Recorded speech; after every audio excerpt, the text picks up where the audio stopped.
जिस पत्नी को धक्के मारकर घर से निकाल दिया गया था, जब वह करोड़पति बनकर मंदिर में पहुंची, तो उसने अपने तलाकशुदा पति को सीढ़ियों पर बैठे भीख मांगते देखा। वह आदमी जो कभी अपनी पत्नी को कमजोर समझकर उसका अपमान करता था, आज खुद जीवन की मार से टूटा हुआ था। कहते हैं, समय से बड़ा कोई न्यायाधीश नहीं होता। जब इंसान अपने अहंकार और बुरे कर्मों में अंधा हो जाता है, तो समय उसे सच का आईना दिखा देता है। यह कहानी है एक ऐसी औरत की जो अपमान और अत्याचार सहते सहते टूट तो गई थी, लेकिन बिखरी नहीं। उसने अपने कर्मों से न केवल खुद को साबित किया, बल्कि अपने अत्याचारी पति को भी उसकी गलतियों का एहसास करा दिया। सरिता एक साधारण परिवार की लड़की थी, पढ़ाई में अच्छी, संस्कारी और स्नेह से भरी हुई। उसका सपना था कि वह पढ़ लिख कर कुछ बड़ा करे और अपने माता पिता का नाम रोशन करे। लेकिन उसके माता पिता की सोच पारंपरिक थी।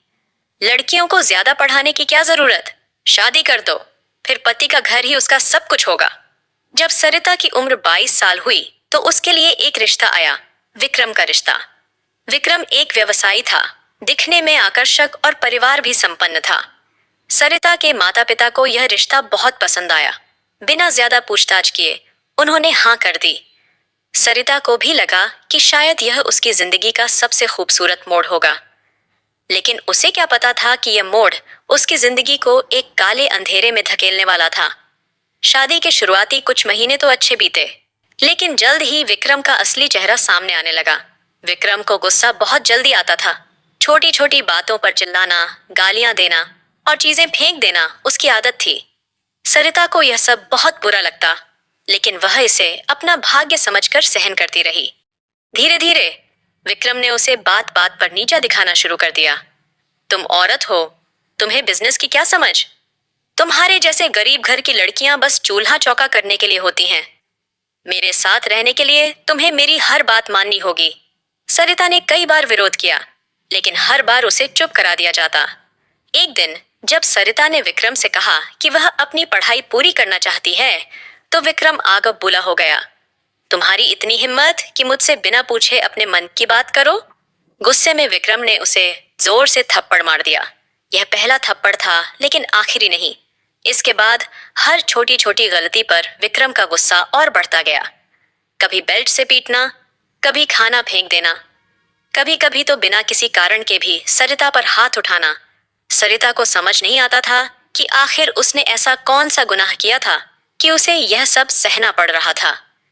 जब उसने ससुराल वालों से शिकायत की, तो उन्होंने भी विक्रम का ही साथ दिया। पति का गुस्सा झेलना औरत का धर्म होता है। विक्रम की यातनाएं बढ़ती ही जा रही थीं। एक दिन जब सरिता ने हिम्मत करके कहा कि वह इस शादी को और नहीं निभा सकती, तो विक्रम ने उसे धक्के मारकर घर से बाहर निकाल दिया। चली जाओ और कभी वापस मत आना। रात के अंधेरे में सरिता रोती रही। उसके पास न रहने की जगह थी, न कोई सहारा। लेकिन उसने तय कर लिया था, अब वह अपनी तकदीर खुद लिखेगी। सरिता के पास कोई विकल्प नहीं था, लेकिन उसके पास एक चीज थी, उसकी शिक्षा और हिम्मत। वह एक महिला एनजीओ के पास गई, जिन्होंने उसे रहने की जगह दी और एक छोटी नौकरी दिलवाई। सरिता ने अपनी पढ़ाई फिर से शुरू की और रात दिन मेहनत करने लगी। धीरे धीरे उसने एक छोटी सी कंपनी में नौकरी कर ली। अपनी लगन और काबिलियत से वह जल्द ही वहां मैनेजर बन गई। फिर उसने खुद का बिजनेस शुरू किया, महिलाओं के लिए एक कपड़े का ब्रांड। कड़ी मेहनत के बाद सरिता की कंपनी बहुत बड़ी हो गई। अब उसके पास खुद का बंगला था, महंगी गाड़ियां थीं, समाज में एक पहचान थी। वह अब सरिता शर्मा एक सफल बिजनेस वुमन बन चुकी थी। लेकिन उसे नहीं पता था कि एक दिन उसका अतीत फिर उसके सामने आएगा। एक दिन जब सरिता मंदिर गई, तो उसने देखा कि एक आदमी फटे पुराने कपड़ों में भीख मांग रहा था। वह पास गई और जैसे ही उसने भिखारी का चेहरा देखा, वह चौंक गई। यह विक्रम था। विक्रम की हालत बहुत खराब थी। उसके कपड़े मैले थे, बाल बिखरे हुए थे और वह कांप रहा था। देवी, कुछ पैसे दे दो, कई दिनों से भूखा हूं, विक्रम ने बिना उसे पहचाने कहा। सरिता ने हल्की आवाज में कहा, पहचाना मुझे? विक्रम ने उसकी आवाज सुनी, ऊपर देखा और एक पल में उसे पहचान गया। से सरिता? वह शर्म से सिर झुका गया। विक्रम की आंखों में आंसू आ गए। उसने सरिता के पैरों में गिरकर माफी मांगी।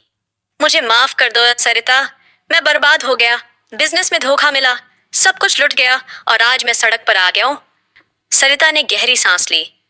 वह जानती थी कि नफरत का बदला नफरत से नहीं लिया जा सकता। विक्रम, यह तुम्हारे कर्मों का फल है, सरिता ने शांत स्वर में कहा।